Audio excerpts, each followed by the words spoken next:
I mean, what's interesting is the insurance companies are heavily betting on mass amounts of civil unrest next year. I mean, they got a plan for the possibility, right? But you might also recognize that in your insurance contract, if the property is damaged because of civil unrest, you're not covered. So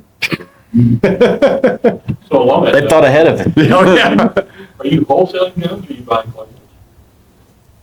Am I wholesaling guns or am I buying collectibles? Yeah. I'm buying people's collections. Is a lot of times what I'm not really going out trying to buy one gun at a time. I've noticed I'm getting better prices on guns when I buy people's whole collections. And you know what's interesting? I kind of feel bad. And there's a voice in the back of my head asking me if I'm going to turn out just like these same people. But there's so many people that have spent a significant amount of their earnings doomsday prepping with massive amounts of ammo and, you know, James Oney.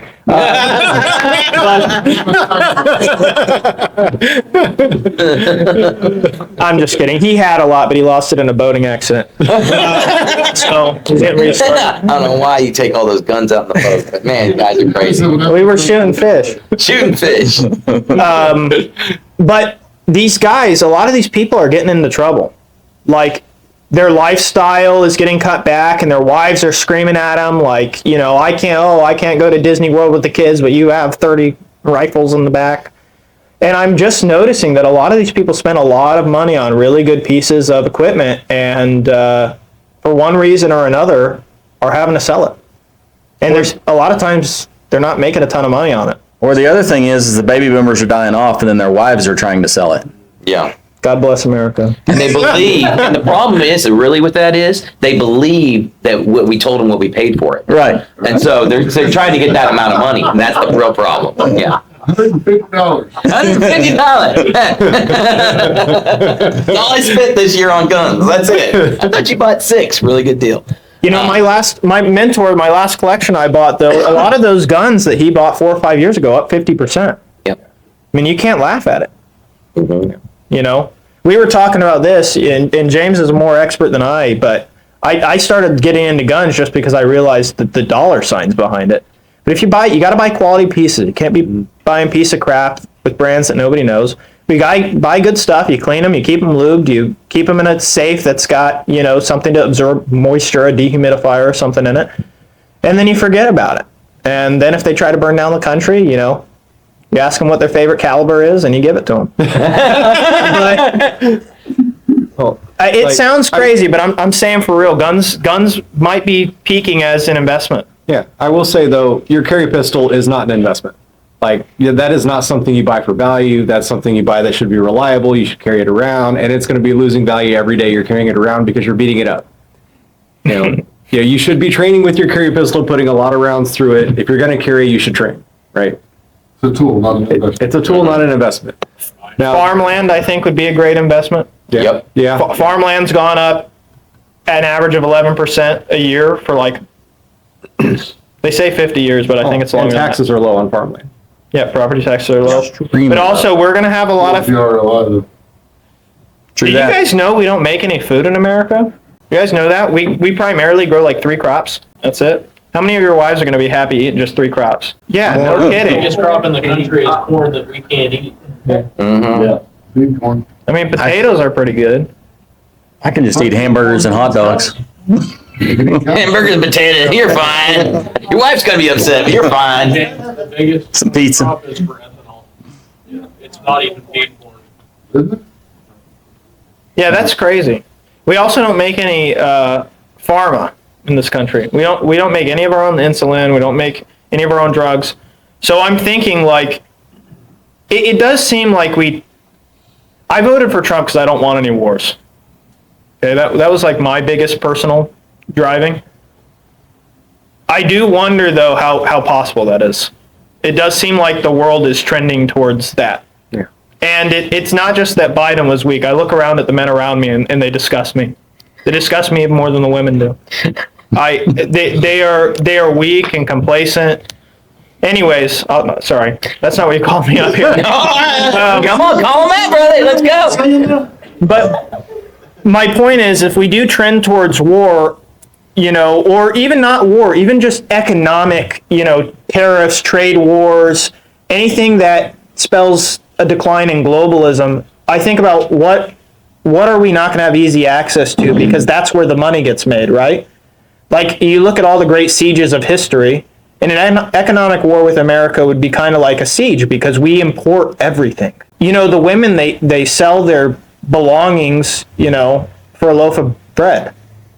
The thieves become richer than anybody, right? And in modern day America, that might be robber barons or people parting out companies, or I don't know what it is, but things that might make you money, farmland, some sort of pharmaceutical, some sort of elderly care, steel, maybe. I don't know how that works.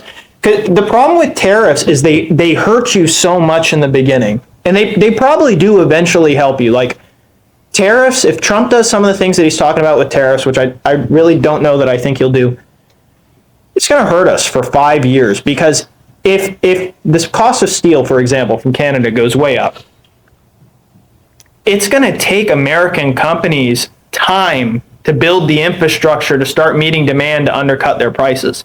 It takes 3 years to build a steel factory. Right, which means I've 7 looked at years to get it running efficiently. No, they expect it to be running efficiently in 3 years.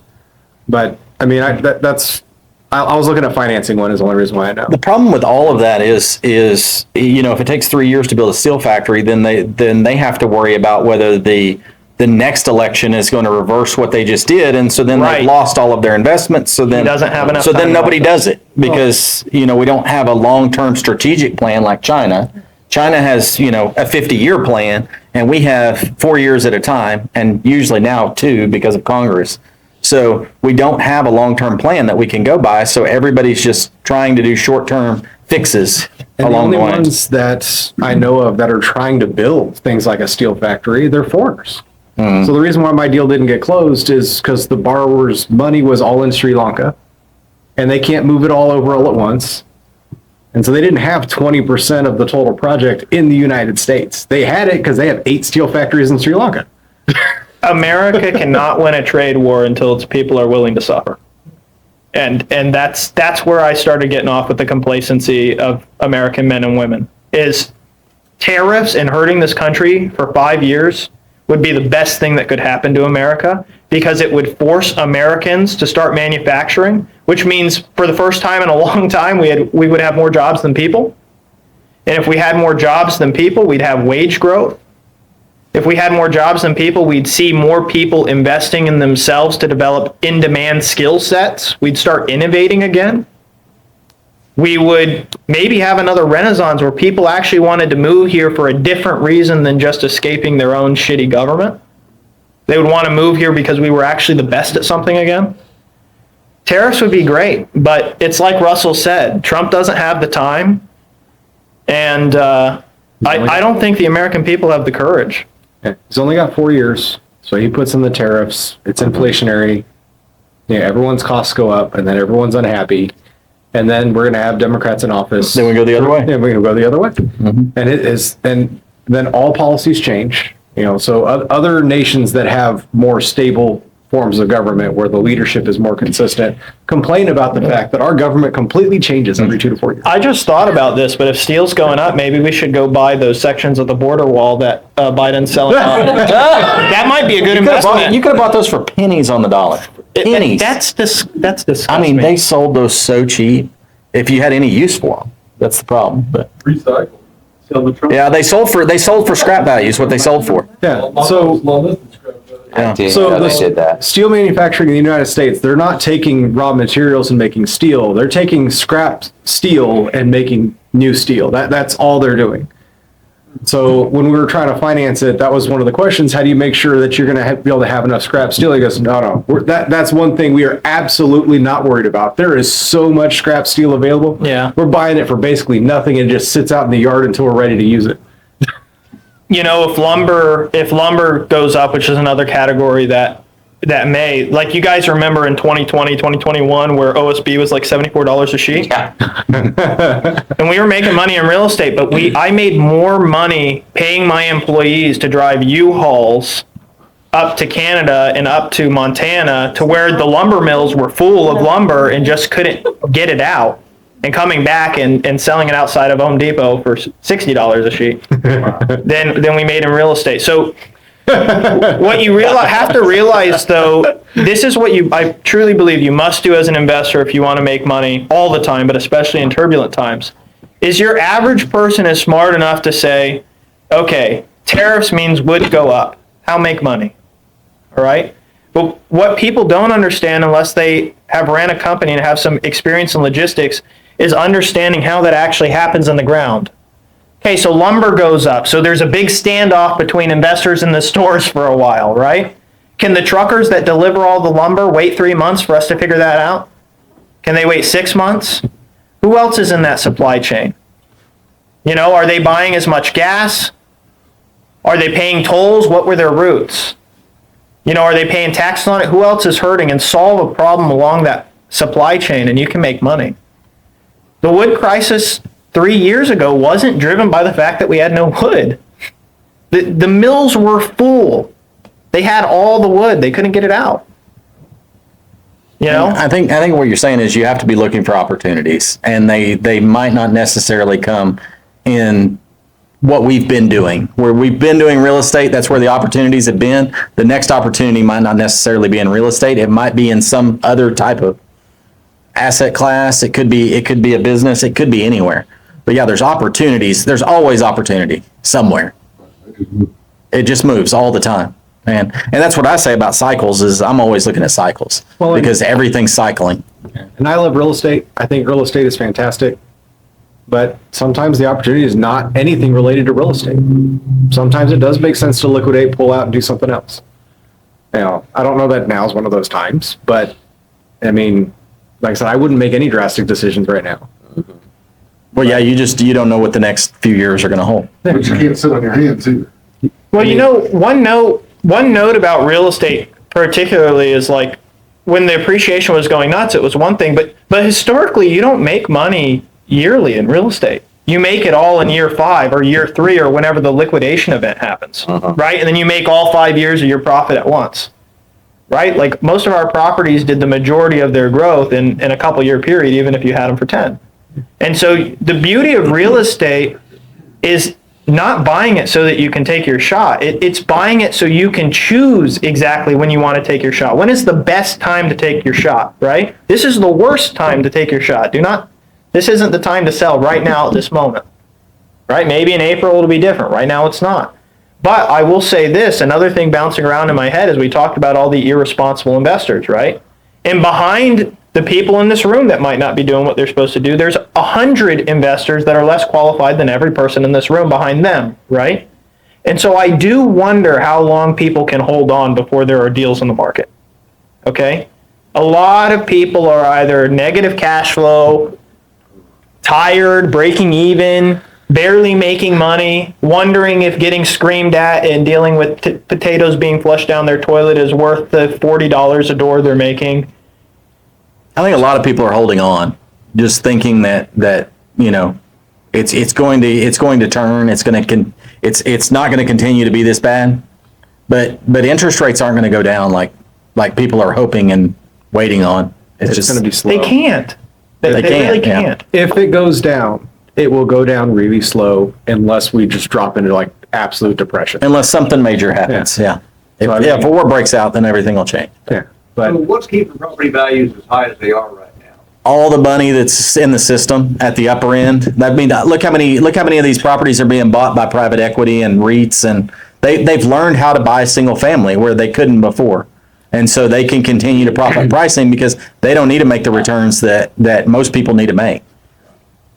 Because their borrowing costs are so low.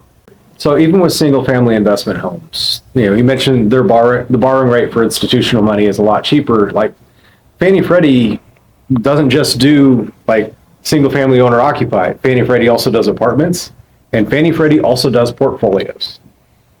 So those investment hedge funds, they can buy all these properties, get a big portfolio in one city, and they can refinance it with agency debt, and they're at like 5% on their money. I mean, agency is way cheaper and it's non-recourse. I wish we could boycott them. I wish people had enough integrity and collaboration to not sell houses to them for an extra $15,000 and not rent from them. Because you know that the thing is they're not good operators. They don't actually know what they're doing. They can't possibly have the infrastructure to support the amount of houses they're buying. I mean, you have to think that operation's a lot more fragile than it looks. And I just want to kick them in the nuts. This isn't for them. This is for me. State legislatures can do things to change that balance. I've read about it happening in some states. Anytime you get the government involved, it's gonna, Slippery you know, slope. yeah, it's, there's too many unintended consequences. Yeah, they I would own. argue that the state is far more controllable than the Fed. Okay, do you want them not to buy and our property values to plummet because there's no buyers anymore? I mean, it's a slippery slope. Because if you take them out of the market, if they're buying, you know, some rumors are almost up to 50%, then yeah, it'll kill what because does that mean there's for only our so many homeowners that want to buy. Yeah. So if they are the major buyer in the market and you take them out, then home values plummet. Is that really an advantage? But where does it end, Russell? If you don't I kick them agree. out, where does it go? A renter think class in America? Free market's a free market. You either agree with free markets or you don't. It's not a free market when they're being federally subsidized. Now, if I they're mean, being that's- federally subsidized, that's a different story. I agree. But Yeah. yeah. I They're mean, using. On that 75 rule. There's all kinds of different things that people have floated. There's some things that different states are doing, some Yeah. cities are doing. So there's a whole lot of different ways to do it, but there's unintended consequences Because to they all like of to them. dress it up like they're hurting the big guy. But the big guy's 75 houses, that's nothing to them. That hurts me. That doesn't hurt them.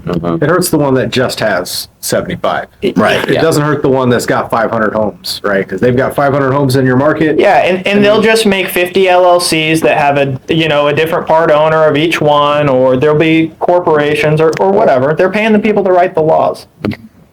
It's like the BOI thing. If you're a big company, you're exempt. You can't possibly launder money if you're a big company. Right? Yeah.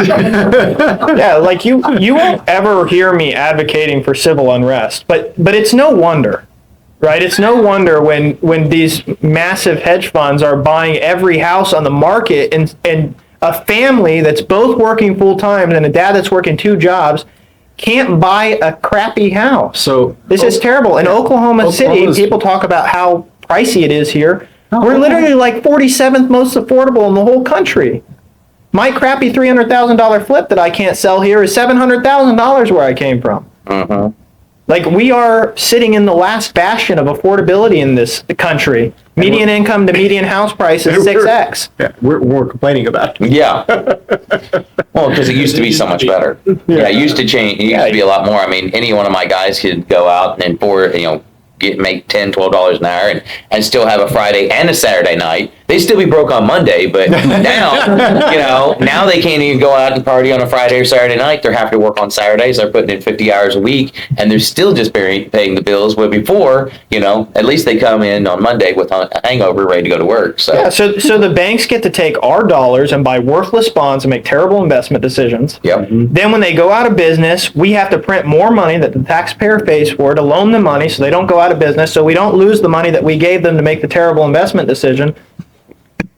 So that they don't have to lend money to us to buy homes. Man, you're painting such a rosy picture there.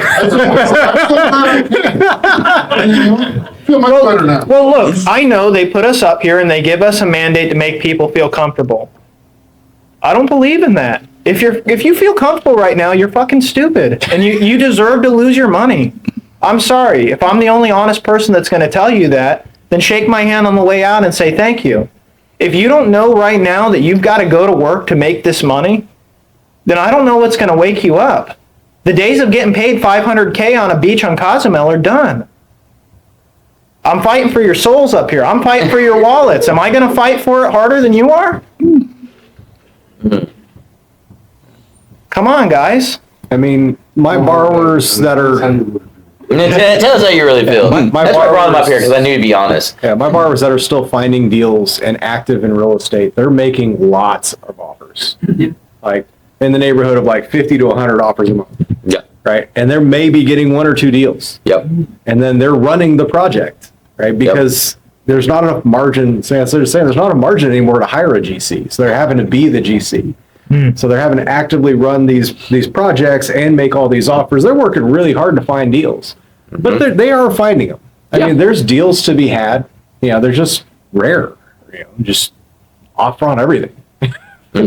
Offer on everything. You might get something. Yeah, that's where we're at right now. Like I got 6 students right now, all buying houses. All of them are making between 20, 40, 50 I mean, offers. It's like, you know, how you teach them, right? Yeah, You should exactly. fill up one of these books in a couple of months and, you know, you'll get a couple deals. Exactly. I tell everybody, if you'll fill up the whole book, there's 100 pages in there, you'll get a deal. Like, but you're gonna fill up. Nobody's filled up the whole book yet, so because they always get deals.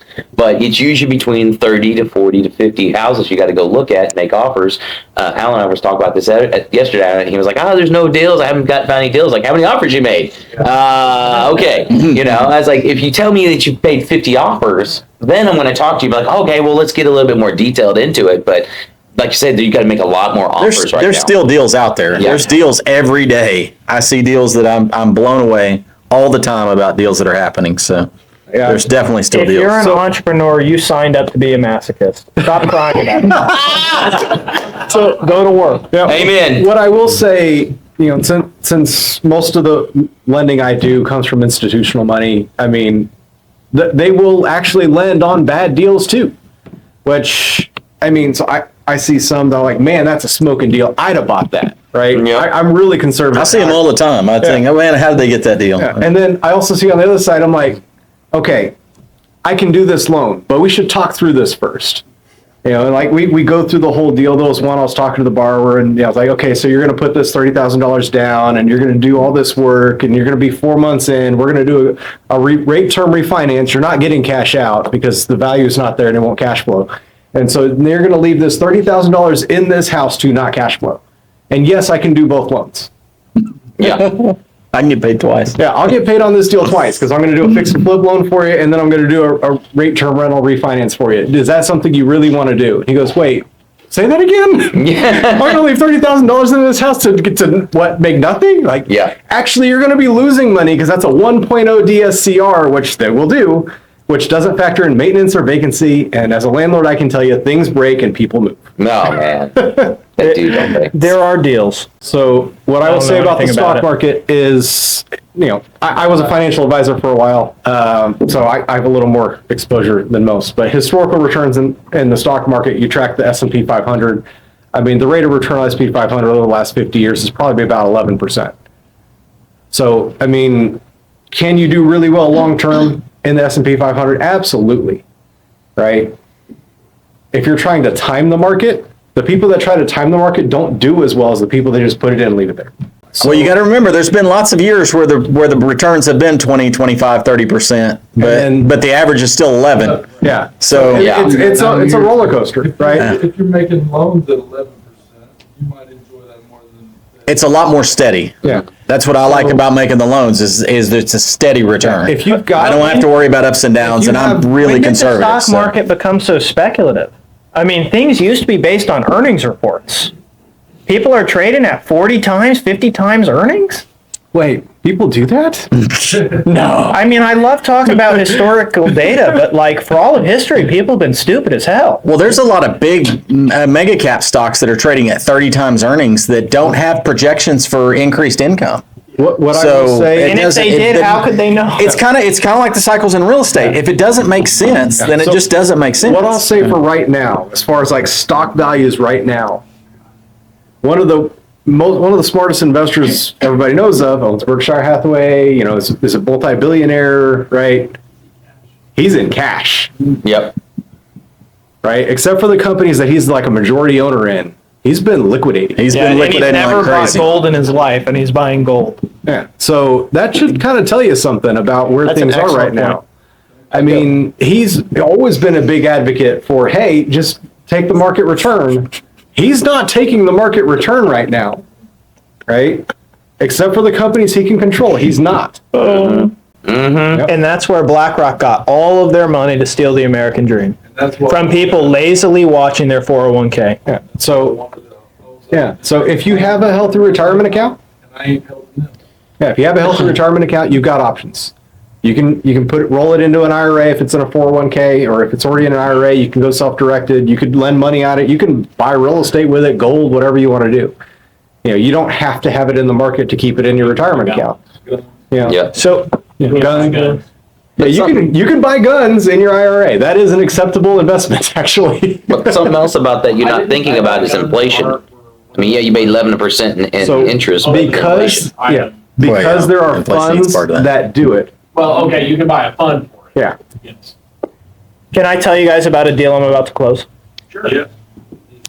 So, and maybe just a note for the future. This is Mission Place, which you financed for me the second time. So most of you are probably familiar with Mission Place because that building fluttered around our community for like before I even moved here, and even I didn't buy it the first time. Well, I bought it the second time. But it was floating around at 1.8. Can you believe that? They tried to sell it back then for 1.8. That's crazy. I think I took it for, what I take, 1.2? 1.2. And then got the second and the third position note both to discount by over 100 grand. Well over 100 grand. So really got it for less than that. Wrapped it. That was my first note. Rockford refinanced it. No cash out, right, Rockford? Right.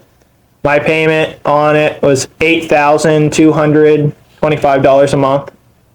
It's generating $16,005 now. Not as great, but right now I want no vacancy. I don't care about having top dollar rents right now. I'm about no vacancy and paying tenants. I'm getting that by being 10 to 12% cheaper than everybody else on the market. Okay? At least at Mission Place, that's what I'm doing. And that's why that building is always 100% occupied while the rest of mine are 90% occupied. So interesting note there. I'm going to be changing my strategy on the rest of my buildings soon. Now that it's stabilized and it's been 90% occupied for 90 days or more, I'm in the process of doing another loan. This time going Fannie. Okay? You know I can do those, right? Cool. So I'm going Fannie. My rate when I refinanced was 8.25. 8.35, okay, on a 20. So my payment's $8,225. I told Fannie I just wanted rate and term. I didn't want to cash out because I don't really believe in doing that.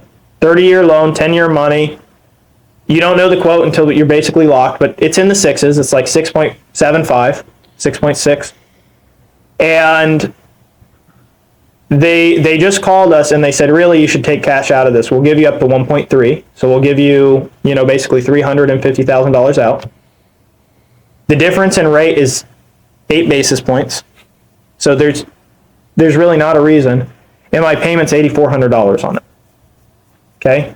So the reason I'm telling you that is, I only did one really good deal this year. And it was that one. I worked all year. I did one really good deal. It didn't come until the end of the year, but I did just do a BRRRR where I'm going to pull out $350,000 and my payment's going to go up $200 a month and I have a fully stabilized asset, right? Now of that $350,000, I probably put $300,000 into it. So $300,000 of that is returning my own money. But on top of having a stabilized cash flow asset, I will get, $50,000. And now it's stabilized for 10 years. 2022, that would have been $700,000 out, right? And somehow 720 of it was profit. But there are still wins. I think that's a win, right? If you can do one of those every year, it stacks up. I really think as an investor class, we have to adjust our expectations of what we're willing to call a win. And don't misconstrue me, because I'm with Russell 100%. I'm not saying deviate from your rules and buy crappier properties. Okay, I'm not, and I'm not doing that myself. I have lost out on so many deals this year because I just feel like I can't pay what other people are buying it. I don't get it. I don't get it. But I'm not doing that. But what I am saying is in 2022, I would have looked at that deal and said it wasn't worth my time, or I would have said, yeah, it was okay, and shrugged my shoulders. Well, this year, that's a win. And as prices start going down and you do get to buy more deals, you may not recognize the gain from that for a few years. It might just be a $200 a door property until 3 or 4 years from now. Maybe that changes and you pick your shot. So just understand there are times There are times where you work your face off and you make a lot of money. There are times where you work your face off and you make a little bit of money. But the key thing there is you work your face off and eventually you get to the time where you make a lot of money. And then you recognize your gain. You pay your taxes, you become a free man, and you go to Florida. It takes a long time, and that's what I always tell people in real estate. It takes a lot longer than you expect. And that's what I was telling them earlier is it takes 25 years. If you really bust your butt and you work really, really hard, you can do it 20. But if you think you're going to get rich faster than that, it's not going to happen. Not in real estate, at Everything else least. is a gimmick. Yeah, something Ron and Angelina told me when we were getting started. It's not get rich quick. It's get rich slow. But you can still get rich. You're going to get rich, yeah. Yeah. And I'm that gimmick child. I mean, I'm telling you, that's true. It's a gimmick because I'm the poster child for that. I was $1 million net worth by 21. I was $10 million net worth by 27. Thinking that I was a master Yeah. at real You estate. thought it was going to right? happen in no time, didn't you? I You thought didn't it was- understand what everybody people were everybody thinks complaining it's about. going to happen overnight, and it just doesn't. That's not the way real estate works. And now I fight every day just to keep my net worth where it's at. And I don't mean like, fighting from my bedroom. I mean fighting homeless people in the parking lot. Literally. Literally. Every year that I maintain my net worth, I'm counting as a win. This is a year to protect your dollars, okay? So just keep that in mind. He's right. You work or you don't get paid. We had a few years where we didn't have to work and we got paid.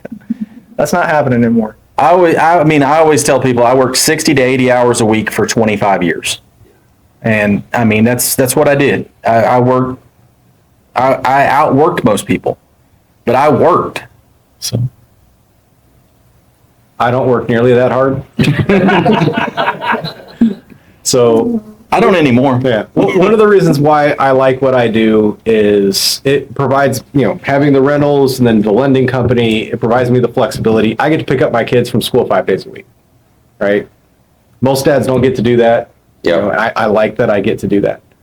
And so, if I'm working on your loan and you're reaching out to me and it's after 3:00, I'm probably not taking your call. Just a heads up, because I do like that I get to pick up my kids 5 days a week. So far, there's been no delays on somebody's closing because I didn't take a call after 3. Nobody cares, right? As long as you call them back the next day, they get it, right? Say, hey, auto respond on text. Hey, I'm in the pickup line at my kid's school. I'll call you tomorrow. It's been fine. I always responded when I was picking up my kids.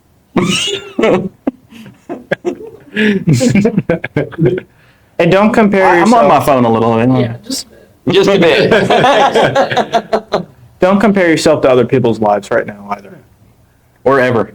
Or ever. Yeah. It took me a long time to learn that if you're sitting in a room of there's 30 people in this room, three of them can tell you accurately how much money they're actually making.